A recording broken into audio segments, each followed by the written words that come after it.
Hello दोस्तों, नमस्कार। मैं रविशंकर और हम पढ़ रहे हैं एनसीईआरटी बेस्ड राजस्थान जी के। और इसके अंदर हमारा राजस्थान रीजन की 6 क्लास की बुक चल रही है और आज हमारा 7वां अध्याय है जो है जल संसाधन एवं संरक्षण। ये 7वीं क्लास का जो 6 क्लास का 7वां अध्याय है, इसको हम पढ़ेंगे। और इसके साथ साथ जो हमारे कंपटीशन के एग्ज़ाम के अकॉर्डिंग जो महत्वपूर्ण फैक्ट्स बनते हैं उनको हमने इसके अंदर क्लास में शामिल किया है और उनका हम अध्ययन करते हैं। तो चलिए आज के सेशन को हम शुरू करते हैं।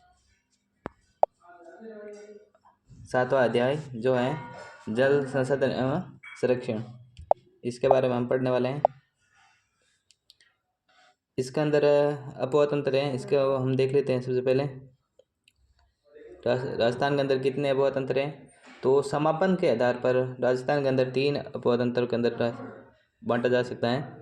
जो समापन है उसके आधार पर जो राजस्थान का जल यानी नदियाँ हैं उनको समापन के आधार पर या अपवाह तंत्र को समापन के आधार पर 3 भागों के अंदर विभाजित किया जा सकता है, जिसके अंदर है अरब सागरीय अपवाह तंत्र जो 17% है, और आंतरिक अपवाह तंत्र जो 60% है, बंगाल की खाड़ी का अपवाह तंत्र जो 23% है। अरब सागरीय अपवाह तंत्र से मतलब हो गया जो नदियाँ अपना जल अरब सागर के अंदर गिराती हैं वो अरब सागरीय अपवाह तंत्र है। जो नदियाँ अपना जल बंगाल की खाड़ी के अंदर गिराती हैं वो बंगाल की खाड़ी का अपवाह तंत्र हो गया।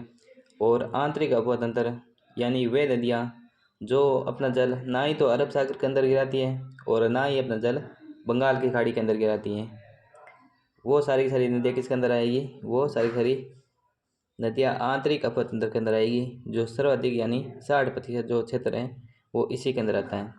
अब हम सबसे पहले देखते हैं, एक सारणी के अनुसार समझ लेते हैं। तो सबसे पहले अरब सागरीय अपवाह तंत्र है, ये 17% है।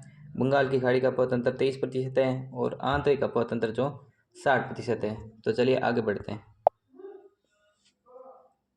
उसके बाद देखते हैं जो अरब सागरीय अपवाह तंत्र है इसको पढ़ते हैं।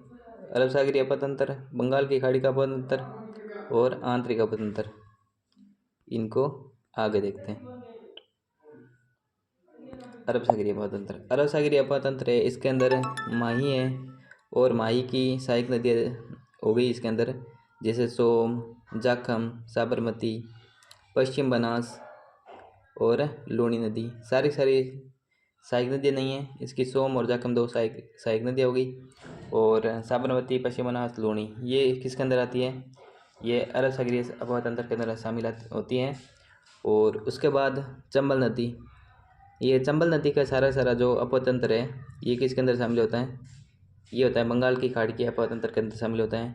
यानी ये चंबल नदी है, इसी की सहायक नदी है बनास नदी, इसी की सहायक नदी है काली सिंध नदी, और चंबल नदी की सहायक नदी है आहू नदी, परवन नदी, पार्वती नदी। यानी ये सारी नदियाँ किसकी सहायक नदियाँ हैं, चंबल नदी की सहायक नदियाँ हैं। तो चंबल नदी अपवाह तंत्र है, ये बंगाल की खाड़ी अपवाह तंत्र के अंदर शामिल होता है। उसके बाद देखते हैं हम आंतरिक अपवाह तंत्र।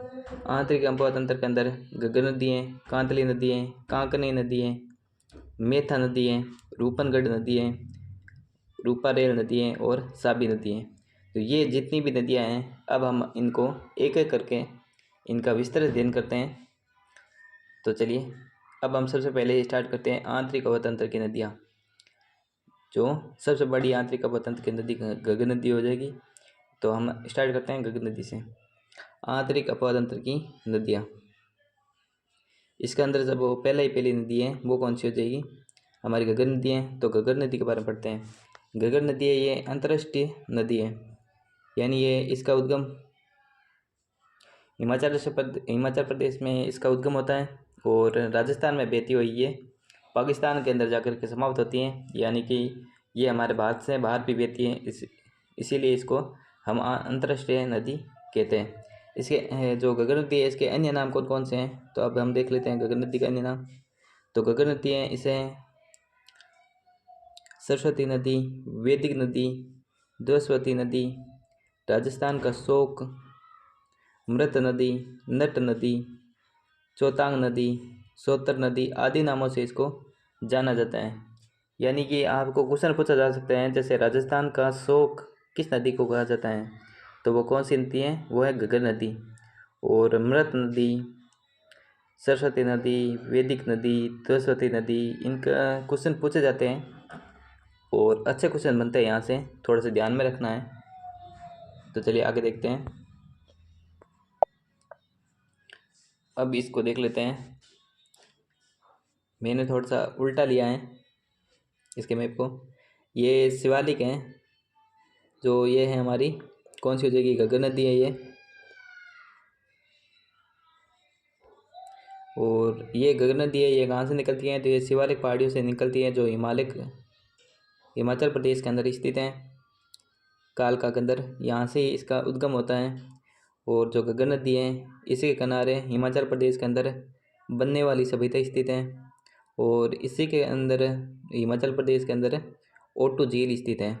उसके बाद ये जो घग्गर नदी है, ये राजस्थान के अंदर प्रवेश करती हैं। और सबसे पहले ये हनुमानगढ़ के टिब्बी जो क्षेत्र है, यहाँ से राजस्थान के अंदर प्रवेश करती है। आपको ध्यान रखना है, राजस्थान के अंदर घग्गर नदी कहाँ से प्रवेश करती है? तो टिब्बी क्षेत्र से राजस्थान के अंदर प्रवेश करती है। और इसके बाद हनुमानगढ़ के अंदर ये भटनेर जो दुर्ग है, ये इसी नदी के किनारे स्थित है। और इसी नदी के किनारे तलवाड़ झील स्थित है। किस नदी के किनारे? तो घग्गर नदी के किनारे स्थित है। उसके बाद ये आगे पाकिस्तान के अंदर फोर्ट अब्बास तक जाती है। और इसके बाद यहाँ पर ये समाप्त हो जाती है। इसके बाद देखते हैं हम, जो घग्गर नदी है, इसके किनारे कौन कौन से शहर स्थित हैं? तो घग्गर नदी के किनारे 2 शहर स्थित हैं, सूरतगढ़ और अनूपगढ़। ये दोनों घग्गर नदी के किनारे स्थित हैं शहर हैं। तो इससे आपको क्वेश्चन पूछा जा सकता है, कौन कौन से शहर घग्गर नदी के अंदर किनारे स्थित हैं? तो इसके अंदर सूरतगढ़ और अनूपगढ़ शहर स्थित हैं। घग्गर नदी का अपवाद क्षेत्र या जिले में कौन कौन से शामिल हैं? तो घग्गर नदी के अंदर अपवाद क्षेत्र के अंदर हनुमानगढ़, गंगानगर और अनूपगढ़, इन तीनों जिलों के अंदर ये बहती है। अनूपगढ़ के अंदर बिचौर या बेरोर जो सभ्यता है, वो घग्गर नदी के किनारे स्थित हैं। और हनुमानगढ़ के अंदर पीलीबंगा, कालीबंगा और रंगमहल, ये तीनों की तीनों सभ्यताएं हैं, ये हनुमानगढ़ के अंदर स्थित हैं, जो घग्गर नदी के किनारे स्थित हैं। तो चलिए आगे देखते हैं। नदी का बहाव क्षेत्र, इस घग्गर नदी का बहाव क्षेत्र को क्या बोलते हैं? तो इसके बहाव क्षेत्र को नाली बोला जाता है। नोट, पाकिस्तान में इसके प्रवाह क्षेत्र को हकरा बोला जाता है। क्या बोलते हैं? पाकिस्तान के अंदर घग्गर नदी के प्रवाह क्षेत्र को हकरा कहते हैं। और इस नदी का क्षेत्र अनाज का कटोरा या धान का कटोरा कहलाता है। आपको क्वेश्चन ऐसे पूछा जा सकता है, जैसे किस नदी का क्षेत्र है अनाज का कटोरा या धान का कटोरा कहलाता है? तो वो कौन सी हो जाएगी? वो है घग्गर नदी। नोट, आंतरिक अफवाह की सबसे लंबी नदी है ये। आंतरिक अफवाह की सबसे लंबी नदी है, जो इसकी लंबाई राजस्थान के अंदर कितनी है? तो इसकी लंबाई राजस्थान के अंदर 100 किलोमीटर है। उसके बाद हम देखते हैं कांतली नदी, इसका उद्गम कहाँ से होता है? कांतली नदी का उद्गम खंडेला की पहाड़ियाँ जो सीकर के अंदर स्थित है, यहाँ से इसका उद्गम होता है। और प्रवाह क्षेत्र सीकर, नीम का थाना और झुंझुनू, इसके अंदर ये प्रवाहित होती है। ये 3 जिलों के अंदर प्रवाहित होती हैं। समापन, कांतली नदी का समापन क्षेत्र कौन सा है? समापन स्थान जो सुलखानिया गांव है, जो चूरू और झुंझुनू की सीमा पर स्थित है। यहाँ पर जाकर के ये अपना जल समाप्त हो जाता है इसका, यानी ये समापन पॉइंट है सुलखानिया गांव, चूरू और झुंझुनू की सीमा पर स्थित है। जो नदी की लंबाई कितनी है? तो इस नदी की लंबाई है वो 100 किलोमीटर है।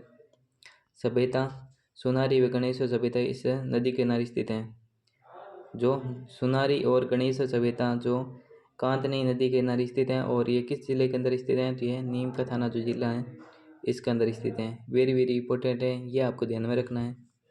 उसके बाद हम नोट देख लेते हैं। आंतरिक अफवाह की पूर्ण बहाव की दृष्टि से सबसे लंबी नदी है ये। आंतरिक अफवाह की पूर्ण बहाव की दृष्टि से सबसे लंबी नदी कौन सी हो जाएगी? पूर्ण बहाव की दृष्टि से ये आंतरिक अफवाह की पूर्ण बहाव की दृष्टि से सबसे लंबी नदी है कांकनी नदी। कौन सी आंतरिक अपतंत्र की नदी हैं, ये आपको ध्यान में रखना है। इसके बाद देखते हैं कांकनी या कांकनी नदी। इसे कांकनी या कांकनी नदी, इसे मसूरी नदी भी कहा जाता है और इसका उद्गम जैसलमेर के कोटड़ी गांव से होता है। जैसलमेर में किस गांव से होता है इसका उद्गम? कोटड़ी गांव से इसका उद्गम होता है और इसका समापन मीठा की खाड़ी में इसका समाप्त हो जाता है। आगे देखते हैं इसकी लंबाई है कितना किलोमीटर है, तो इसकी कुल लंबाई 17 किलोमीटर है, जो आंतरिक अपतंत्र की सबसे छोटी नदी है। उसके बाद देखते हैं मेथा नदी। मेथा नदी, इसका उद्गम कहाँ से होता है? मेथा नदी का मनोहरपुरा की पहाड़ियाँ, जो जयपुर ग्रामीण से इसका उद्गम होता है। मनोहरपुरा की पहाड़ियाँ ये कहाँ पर स्थित है? जयपुर ग्रामीण के स्थित है, जयपुर ग्रामीण में स्थित है और यहाँ से मेथा नदी का उद्गम होता है। और इसका जल समाप्त कहाँ पर होता है? ये अपना जल सांबर झील के अंदर गिराती है, यानी सांबर झील में इसका समापन होता है। ये नदी सांबर में सर्वाधिक लवण आपूर्ति करवाती है। यानी आपको क्वेश्चन पूछा जा सकता है, सांबर झील के अंदर सर्वाधिक लवण आपूर्ति करवाने वाली नदी कौन सी है, नदी तंत्र कौन सा है? तो वो है मेथा नदी, जो सांबर झील के अंदर सर्वाधिक लवण की आपूर्ति करवाती है। उसके बाद पूछा जा सकता है, जो लूणवा तीर्थ स्थल है, JNU का तीर्थ स्थल, जो कहाँ पर स्थित है? डीडवाना कुचामन के अंदर स्थित है। यहाँ पर ये किस नदी किनारे स्थित है? मेथा नदी किनारे स्थित है लूणवा तीर्थ स्थल, और ये डीडवाना कुचामन के अंदर स्थित है। और यहाँ पर डीडवाना के अंदर ही जो नोआ क्षेत्र है, यहाँ से नमक उत्पादन का ये प्रमुख केंद्र रहा है, नोआ क्षेत्र जो डीडवाना के अंदर स्थित है। उसके बाद देखते हैं रूपनगढ़ नदी। रूपनगढ़ जो नदी है, इसका उद्गम किशनगढ़ की पहाड़ियाँ जो अजमेर है, यहाँ से इसका उद्गम होता है और समापन जो सांबर झील है, इसके अंदर ये अपना सांबर झील के अंदर जल गिराती है रूपनगढ़ नदी, यानी सांबर झील में अपना समाप्त हो जाता है। सलेमाबाद जो निम्बार्क संप्रदाय का जो प्रमुख पीठ है, ये किस नदी के किनारे स्थित है? तो रूपनगढ़ नदी के अंदर स्थित है।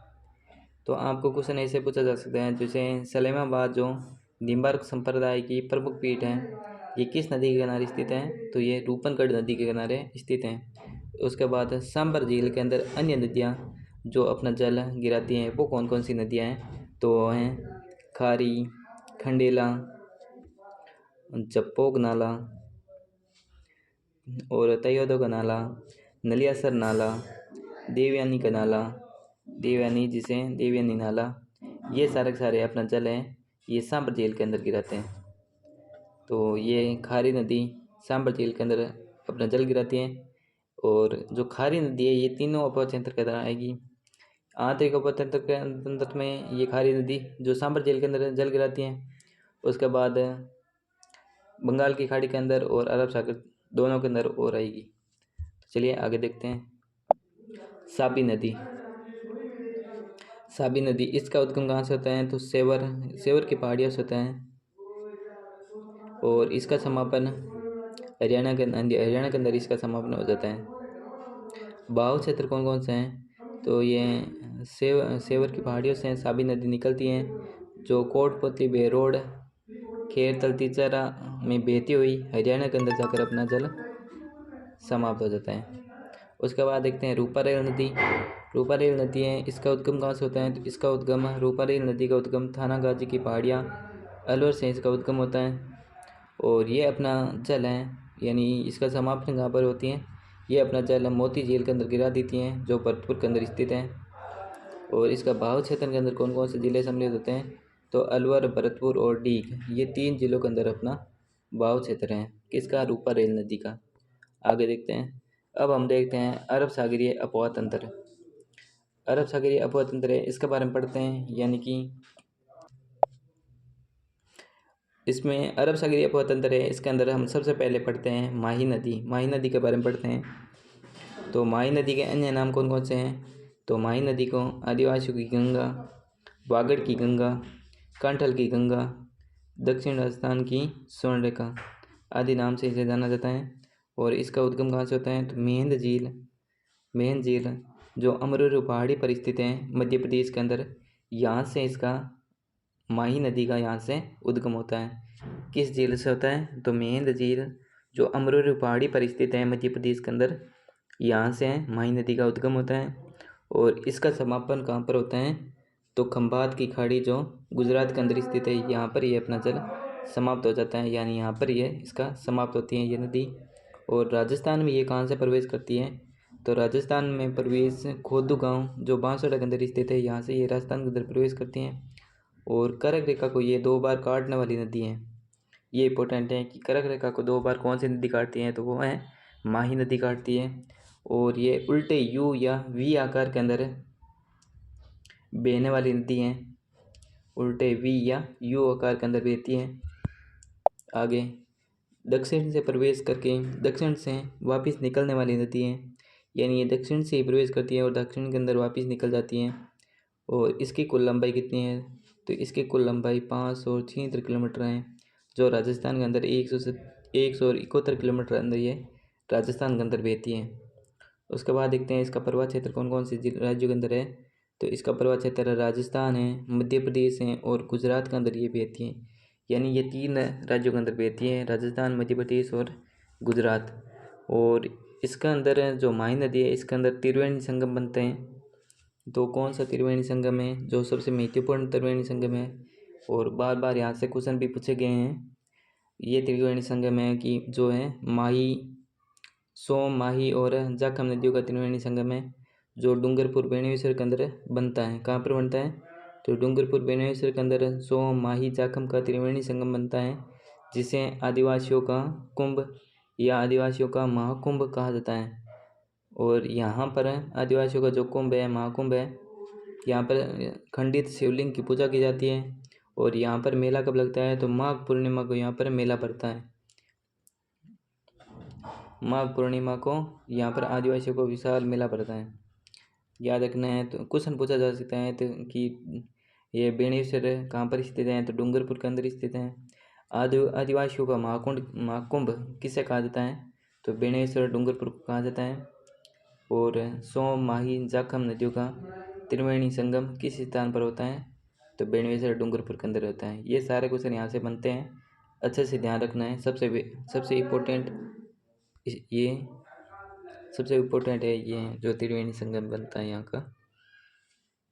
इसके बाद देख लेते हैं आज के जो ट्रेडिंग के अंदर जो चल रहे हैं क्वेश्चन, वो इस प्रकार के क्वेश्चन पूछे जाते हैं जो नदियों से ना पूछ के उनकी सहायक नदियों से पूछे जाते हैं, यानी ये आपके लिए वेरी वेरी इंपॉर्टेंट है, इनको तो याद रखना ही रखना है। यानी कि माही नदी की जो सहायक नदियाँ हैं वो कौन कौन सी हैं, तो माही नदी की सहायक नदियाँ हैं जैसे सोम, जाखम, अनास, ईरू, लाखन, भादर, मोरेन, चाप और एरन। ये किसकी सहायक नदियाँ हैं, तो ये किसकी हैं, ये माही नदी की सहायक नदियाँ हैं। जैसे क्वेश्चन ऐसे पूछ जा सकता है, जैसे इनमें से 3-4 नदियाँ दी जाएगी, जैसे ईरू, लाखन, मोरेन, चाप, एरन आदि किसकी सहायक नदियाँ हैं, तो ये किसकी सहायक नदियाँ हो जाएगी, ये माही नदी की सहायक नदियाँ हैं। तो चलिए आगे देखते हैं। उसके बाद देखते हैं माही बजाज सागर परियोजना। ये माही बजाज सागर जो परियोजना है, इससे अभी जो 2023 के अंदर जो RS फ्री का जो पेपर हुआ था, उसके अंदर इससे क्वेश्चन पूछा गया था। जो माही बजाज सागर परियोजना है, उसके अंदर क्वेश्चन आया था कि माही बजाज सागर परियोजना ये किस किस राज्य की परियोजना है। तो उसके अंदर ऑप्शन जैसे राजस्थान और गुजरात भी था, और राजस्थान और मध्य प्रदेश भी था। तो इसके अंदर ये थोड़ा कन्फ्यूजिंग वाला क्वेश्चन बनता है, जो हमें ध्यान में रखना है। यानी कि राजस्थान और गुजरात उसका सही ऑप्शन था, सही उत्तर था। तो ये देख लेते हैं माही बजाज सागर परियोजना है, ये राजस्थान और गुजरात की संयुक्त परियोजना है, जिसके अंदर 45% का जो हिस्सा है वो राजस्थान का है और 55% जो हिस्सा है वो गुजरात का है। इसके बाद देखते हैं कि जो नोट देख लेते हैं, यानी विद्युत का 100% उत्पादन है, ये राजस्थान करता है, ये राजस्थान को मिलता है। जिसमें कितना मेगावाट है जो विद्युत का उत्पादन होता है, तो 140 मेगावाट यहाँ पर विद्युत का उत्पादन होता है। जो 25 मेगावाट की 2 इकाइयाँ हैं, यानी यहाँ से 50 मेगावाट और 45 मेगावाट की 2 इकाइयाँ यहाँ से 90 मेगावाट है विद्युत का उत्पादन होता है। कुल मिलाकर ये टोटल कितने हो जाएंगे, 140 मेगावाट यहाँ से विद्युत का उत्पादन होता है, जो राजस्थान करता है। उसके बाद देखते हैं माही नदी पर कितने बांध बने हुए हैं। तो माही नदी पर 3 बांध बनाए गए हैं। कौन कौन से 3 बांध है? माही बजाज सागर बांध, कागदी पिकअप बांध। और ये 2 बांध है, माही बजाज सागर बांध, कागदी पिकअप बांध। ये दोनों बांसवाड़ा के अंदर बने हुए हैं, यानी राजस्थान के अंदर स्थित हैं। और तीसरा बांध जो कडाना बांध है, ये गुजरात के अंदर स्थित है।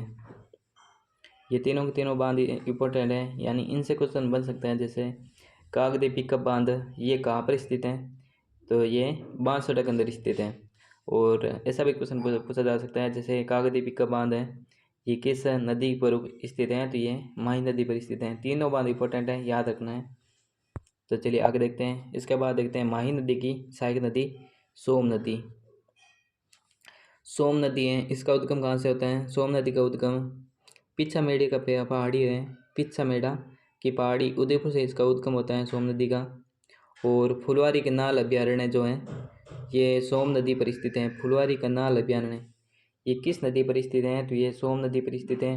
यानी जो सोम नदी है इसका उद्गम से जो पिच्छामेड़ा की पहाड़ियाँ यहाँ से इसका उद्गम होकर के ये जब निकलती हैं तो यहाँ पर इस पर ये स्थित हैं। कौन सा अभ्यारण्य स्थित है? तो फुलवारी के नाल अभ्यारण्य स्थित है, यानी फुलवारी के नाल अभ्यारण्य के अंदर से ये नदी निकलती है।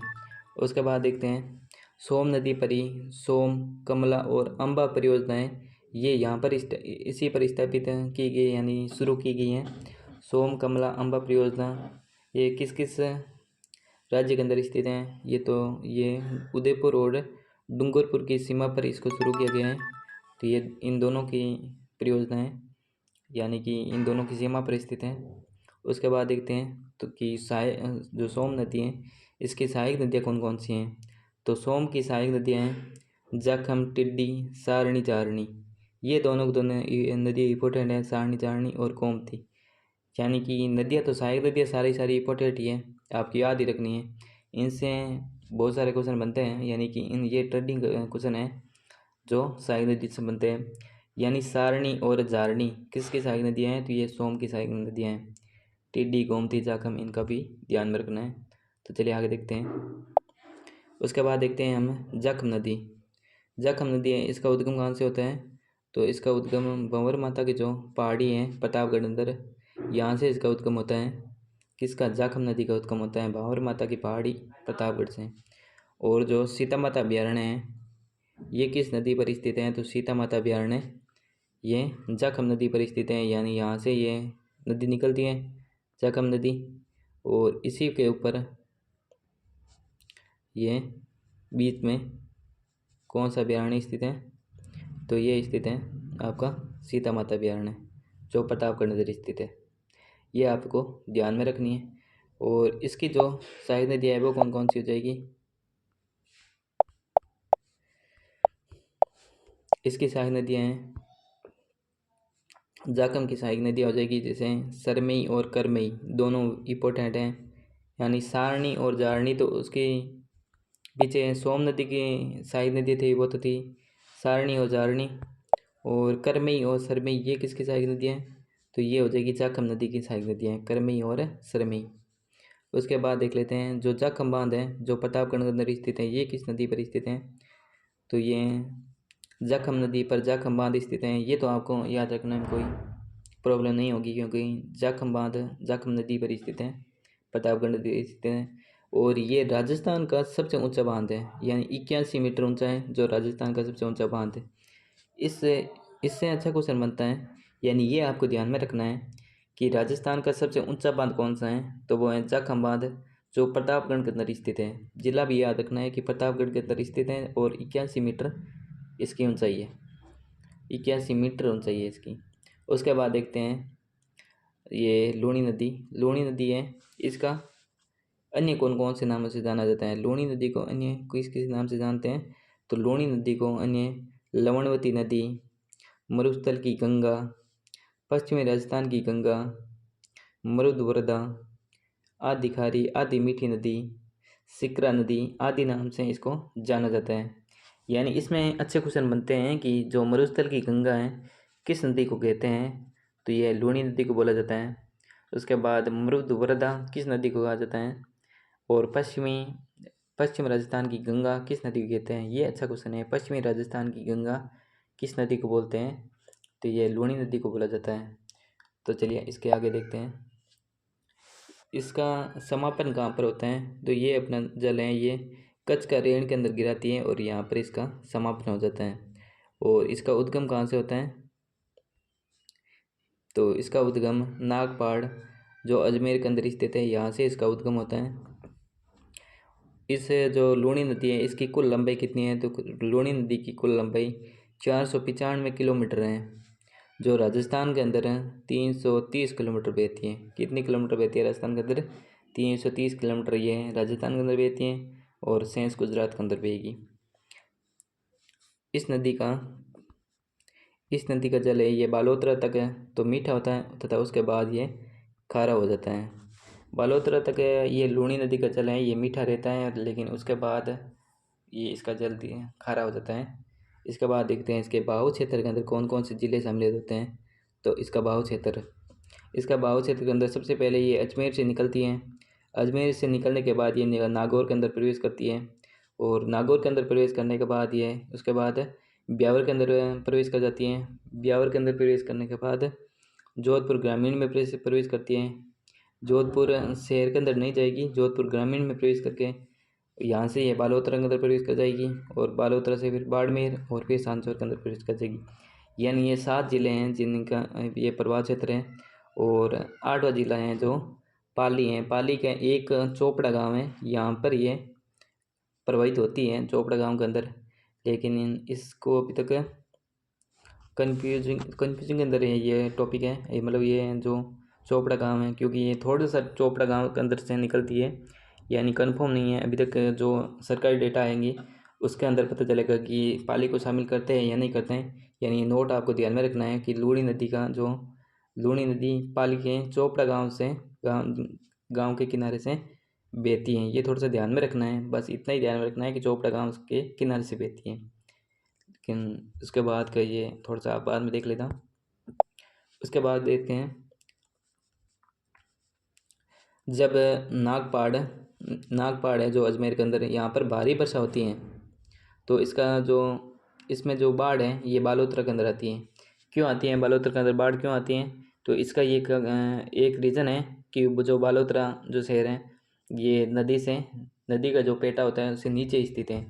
लेकिन इस बार जो 2023 के अंदर भारी बारिश हुई थी, इसके अंदर इसका जो बाढ़ का जो पानी है ये जो नागौर है इसके आसपास इसके बाढ़ है, ये बाढ़ के पानी के कारण ये नदी अपना बहाव क्षेत्र बदलती है और इसका जो बाढ़ का पानी है ये जो बीकानेर की जो बज्जू तहसील और ये कोला तहसील यहाँ तक इसका पानी आता है और काफ़ी तबाही मचाता है। लेकिन ये बज्जू जो तहसील है इसके अंदर ये प्रवेश करते करते इसको काबू में किया जाता है।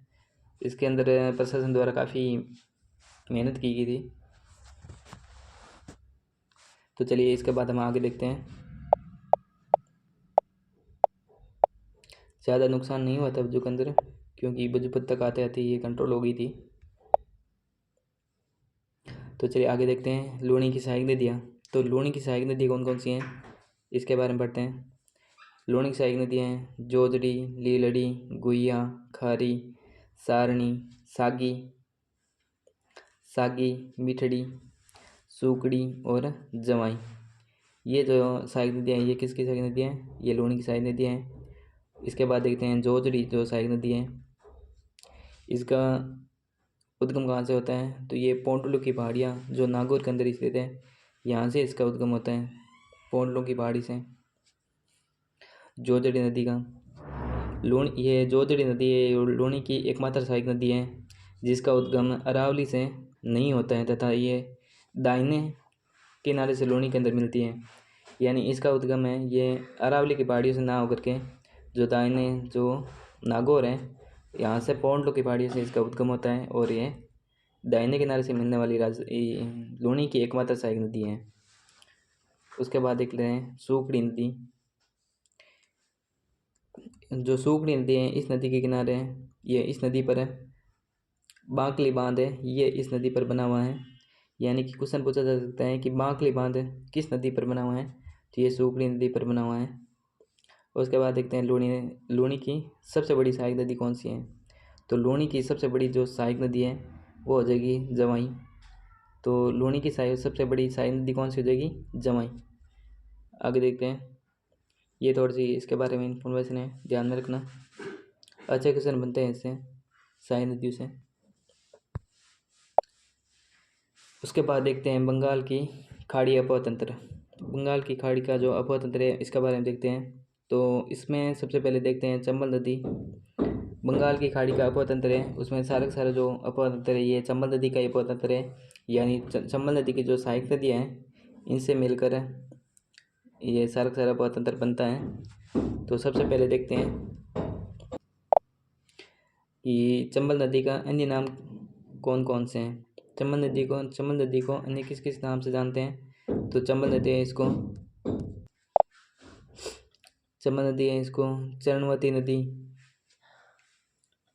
चरमवती नदी, राजस्थान की कामधेनु, मालव गंगा या मालवा की गंगा, सदावाहिनी नदी और सबसे लंबी नदी। ये 967 किलोमीटर लंबी नदी है। तो राजस्थान की सबसे लंबी नदी कौन सी हो जाएगी, तो ये है चंबल नदी। और ये सदावाहिनी नदी है, यानी राजस्थान की दो ही सदावाहिनी नदियाँ हैं, एक चंबल नदी है और दूसरी माही नदी है। यानी सदावाहिनी नदी उन नदियों को कहते हैं जो वर्ष भर चलती रहती है। यानी इसमें दो नदियाँ सम्मिलित होती हैं, एक चंबल नदी दूसरी माही नदी। ये आपको थोड़ा सा ध्यान में रखना है कि राजस्थान की कामधेनु किस नदी को बोला जाता है, तो ये चंबल नदी को राजस्थान की कामधेनु बोला जाता है। उसके बाद देखते हैं ये जो चंबल नदी है इसके अंदर कौन कौन सी नदियाँ सम्मिलित होती हैं, इसके उपतंत्र को देखते हैं।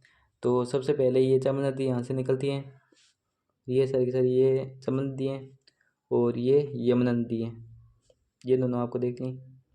उसके बाद जो चंबल नदी है इसके अंदर सबसे पहले कौन सी नदी मिलती है, तो ये शिप्रा नदी इसके अंदर सबसे पहले मिलती है। और इसके बाद इसके अंदर ब्राह्मणी नदी मिलती है। और इसके बाद ये आहू और काली सिंध और परवन, ये तीनों नदियाँ इसके अंदर आकर मिलती हैं। और इसके बाद पार्वती और बनास, ये इसकी सहायक नदियाँ हैं। तो चलिए अब एक एक करके इनको पढ़ते हैं। सबसे पहले चंबल को पढ़ते हैं। चंबल नदी है, इसका अपवा प्रतिरूप कैसा है, तो चंबल नदी का अपवा प्रतिरूप वृक्षाकार है। कैसा प्रतिरूप है, तो वृक्षाकार है।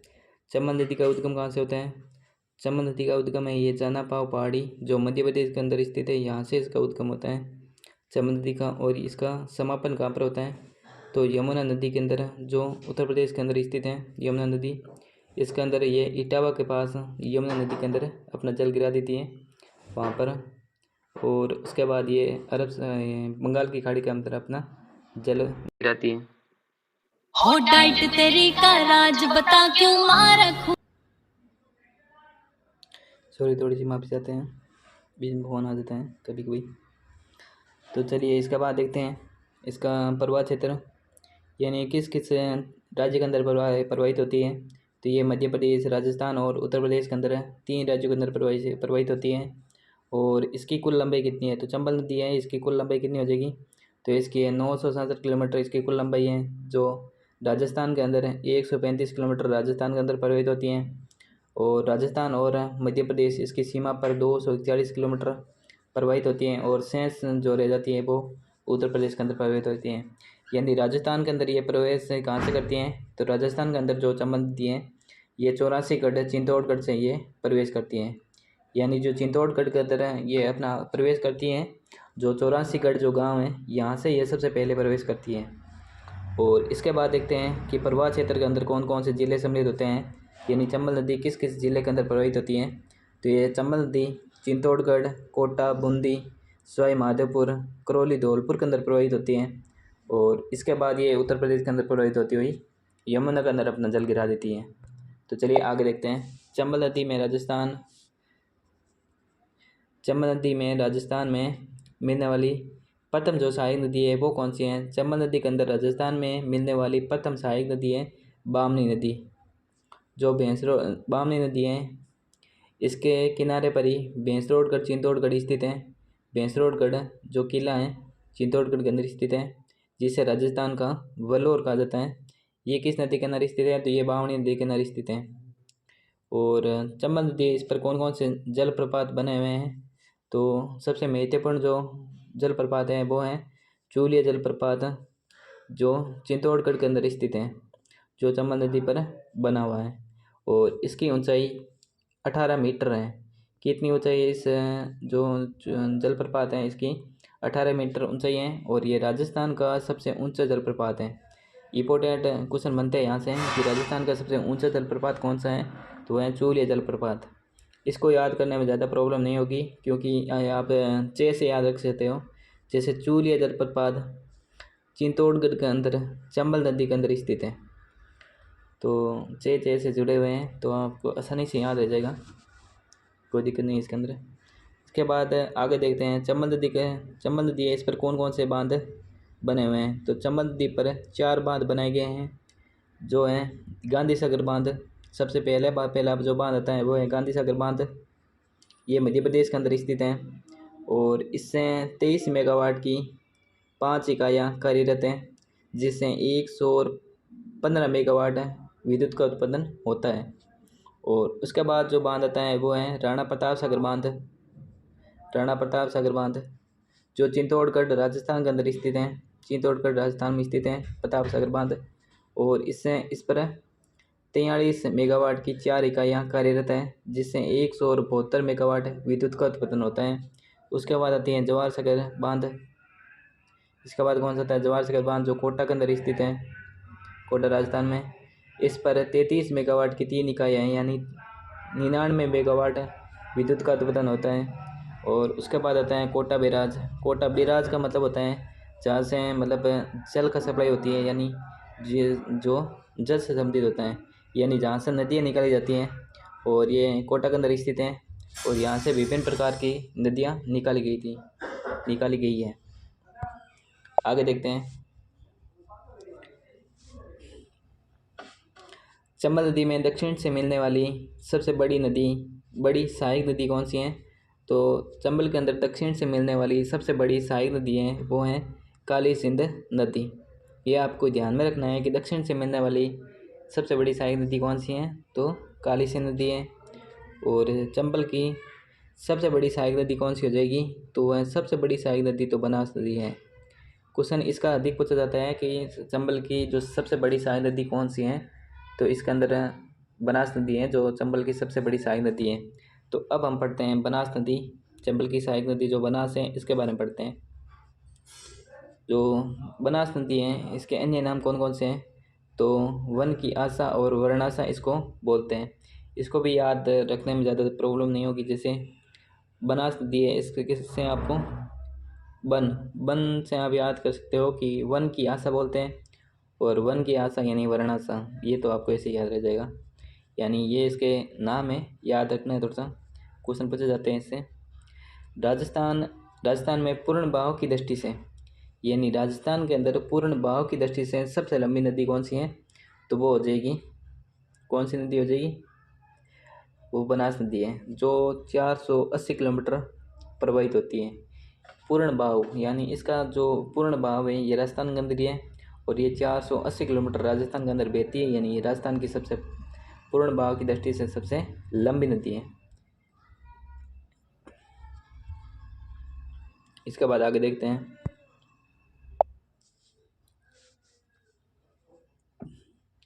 ये हमने थोड़ा सा डायग्राम लिया था, चलो इस डायग्राम को एक और डायग्राम है उसके अंदर समझ लेते हैं। थोड़ा सा सही नहीं बना हुआ है,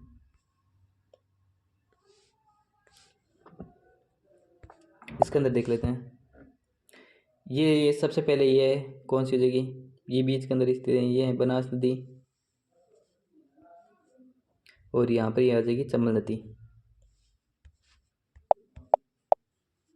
ये जो बनास नदी है ये चंबल नदी के अंदर मिल जाती हैं।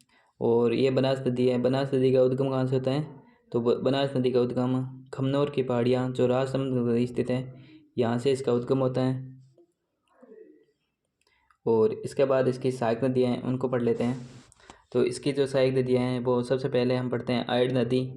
आयड नदी, ये आयड नदी यहाँ से निकल करके ये बीगोत भीलवाड़ा के अंदर चंबल नदी के अंदर मिल जाती हैं। और ये आयड नदी है, ये उदय सागर झील के अंदर अपना जल गिराती हैं। उदय सागर झील के अंदर जल गिराने के बाद इसका नाम परिवर्तित हो जाता है और इसको इसके बाद बेड़ित नाम से जाना जाता है। और ये बेड़ित नदी है, इसी के अंदर फिर अपना घग्गर नदी जो जावरा की पहाड़ी मध्य प्रदेश से निकलती है और गंभीरी नदी ये बेड़च के अंदर मिलती हैं। और इन्हीं के बेड़च और गंभीरी नदी के संगम पर चित्तौड़गढ़ का जो किला है ये स्थित है। और फिर ये बेड़च नदी अपना जल बीगोत भीलवाड़ा के अंदर चंबल ये बनास नदी के अंदर अपना जल गिरा देती है। और यहीं पर जो मैनाल नदी है ये यहाँ पर बीगोत भीलवाड़ा के अंदर अपना जल गिराती है और यहाँ पर ये त्रिवेणी संगम बनता है। और इसके बाद हम देखते हैं कोठारी नदी। कोठारी नदी, ये जो नदी है ये कोठारी नदी है, ये दिवेर की पहाड़ी से निकलती है। और इसी के किनारे कोठारी नदी के किनारे जो बागोर सभ्यता है ये इसी के किनारे स्थित हैं। और इसी के किनारे मेजा बांध स्थित हैं। इसी के ऊपर मेजा बांध बना हुआ है जो भीलवाड़ा के अंदर स्थित है। बागोर की सभ्यता और मेजा बांध ये दोनों के दोनों कहाँ पर स्थित हैं? भीलवाड़ा के अंदर स्थित है। और ये अपना शाहपुरा के अंदर अपना जल बनास नदी के अंदर गिरा देती है, यहाँ पर स्थित है शाहपुरा। और इसके बाद देखते हैं ये खारी नदी, ये भी अपना जल है ये राजमहल टोंक के अंदर बनास नदी के अंदर मिला देती हैं। और यहीं पर ये डाई नदी, ये भी अपना जल बनास नदी के अंदर मिलाती है और यहाँ पर भी त्रिवेणी संगम बनता है। उसके बाद देखते हैं ये बनास नदी है, ये रामेश्वर के अंदर अपना जल गिराती हैं, रामेश्वर सवाई माधोपुर के अंदर। तो अब हम देख लेते हैं इसके जो प्रभावित होने वाले ज़िले कौन कौन से हैं, यानी प्रभावित क्षेत्र वाले ज़िले कौन कौन से हैं। तो राजसमंद, चित्तौड़गढ़, भीलवाड़ा, शाहपुरा, केकड़ी, टोंक और सवाई माधोपुर, इन ज़िलों के अंदर ये बनास नदी प्रभावित होती हैं। तो चलिए अब हम फर्स्ट पेज पर चलते हैं जिससे आए थे।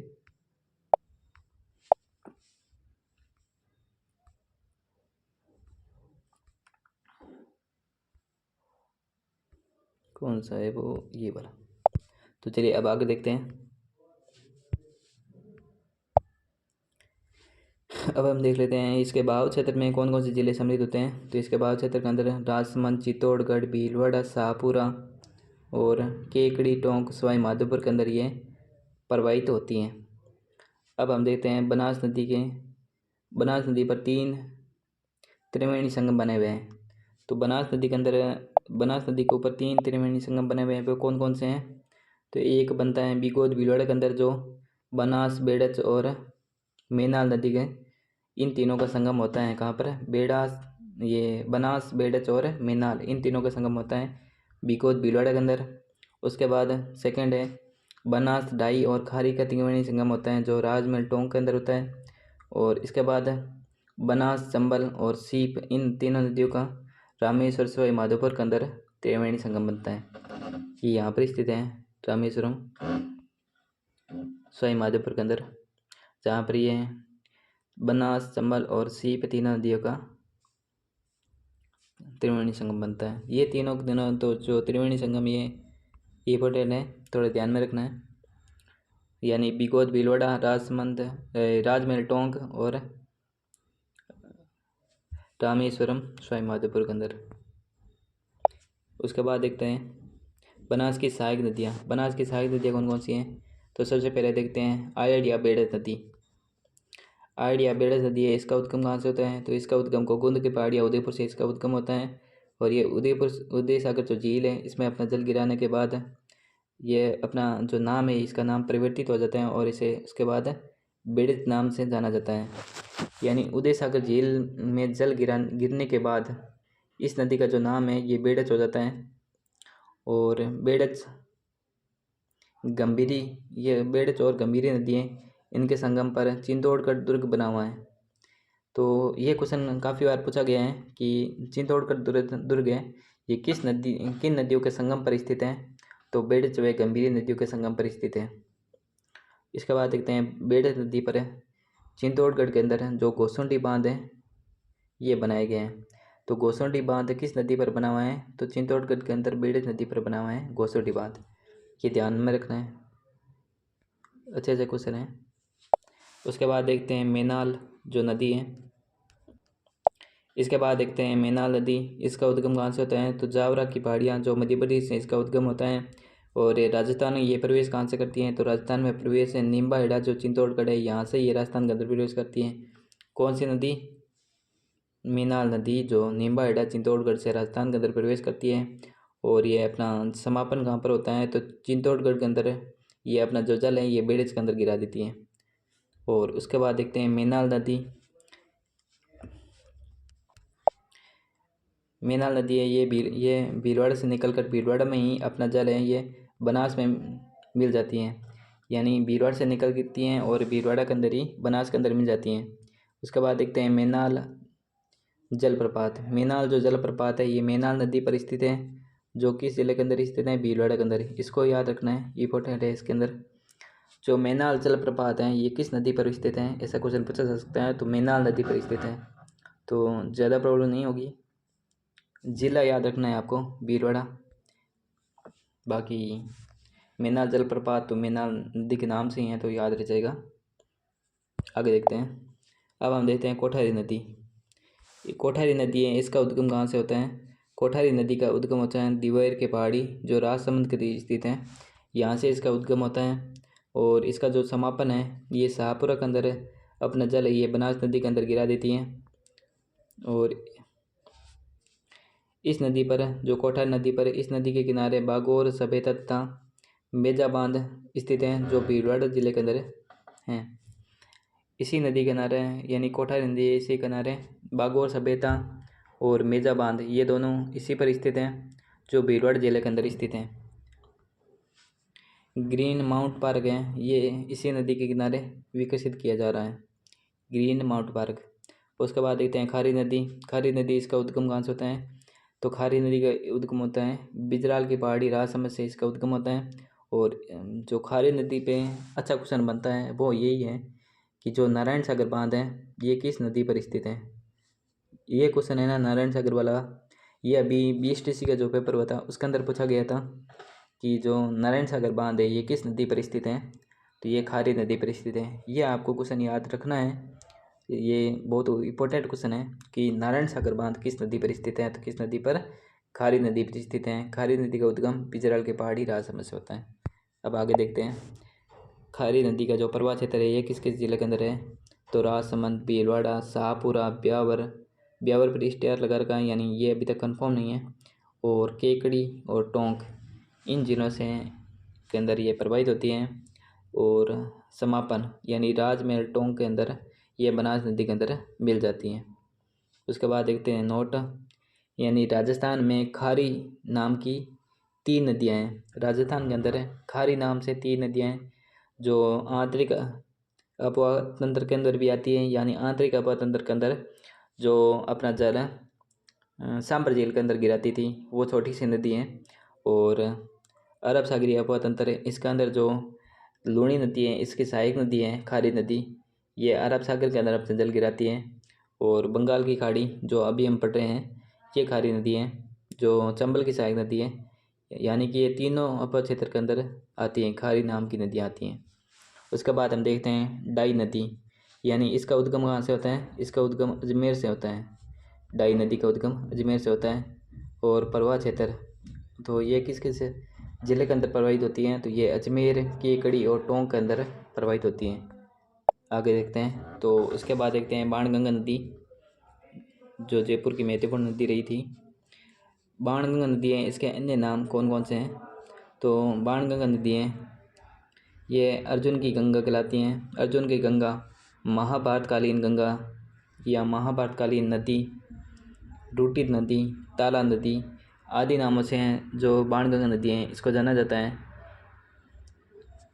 आपको याद में रखना है, ये इससे भी अच्छे क्वेश्चन बनते हैं कि बाणगंगा नदी इसके अन्य कौन कौन से नाम हैं? तो अर्जुन की गंगा, महाभारतकालीन नदी, रूटित नदी और ताला नदी आदि नाम से इसको जानते हैं पुरानी।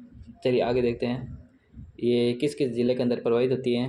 ये को सबसे पहले ये कोटपुतली बेरोड से निकल करके कोटपुतली बेरोड और जयपुर ग्रामीण, दौसा और भरतपुर के अंदर ये प्रवाहित होती हैं।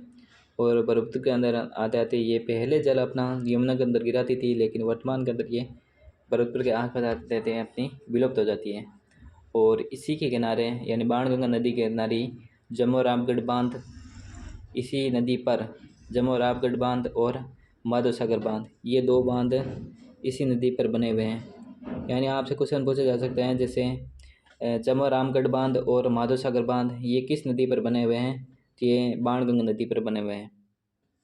किस नदी पर है? बाणगंगा नदी पर है। इसके बाद देखते हैं कि बाणगंगा नदी की जो सहायक नदियाँ हैं वो कौन कौन सी हैं। तो बाणगंगा नदी की सहायक नदियाँ हैं सूरा, पलासन, गुमटी और नाला। यह आपको थोड़ा सा ध्यान में रखना है, क्वेश्चन इनसे पूछा जा सकता है, ये इसके अंदर इंपॉर्टेंट है। यानी सहायक नदियों से अच्छे क्वेश्चन बनते हैं। सारी जो जितनी भी सहायक नदियाँ हैं उनको आपको लमसम याद रखना ही है। उसके बाद ये नोट देख लेते हैं। ये नदी सीधे ही पहले जो ये नदी है ये सीधे ही यमुना के अंदर मिलती थी। ये नदी सीधे ही यमुना के अंदर मिलती थी, लेकिन अब ये अतः प्रवाह की नदी के अंदर शामिल की गई हैं। यानी अब ये जो नदी है ये यमुना के अंदर नहीं मिलती हैं, यानी इसको अब हम जो अतः प्रवाह तंत्र है उसके अंदर शामिल करते हैं। तो चलिए आज के सेशन को हम यहीं पे समाप्त करते हैं। और सेंस जो जिलों से संबंधित खारे और मीठे पानी के जो ज़िले हैं राजस्थान की, उनसे संबंधित कुछ टॉपिक पीछे रह गए हैं, उनको हम नेक्स्ट जो एक और क्लास लेते हैं इसका सेकंड भाग, उसके अंदर हम कंप्लीट करेंगे। तो चलिए आज के सेशन को यहीं पे समाप्त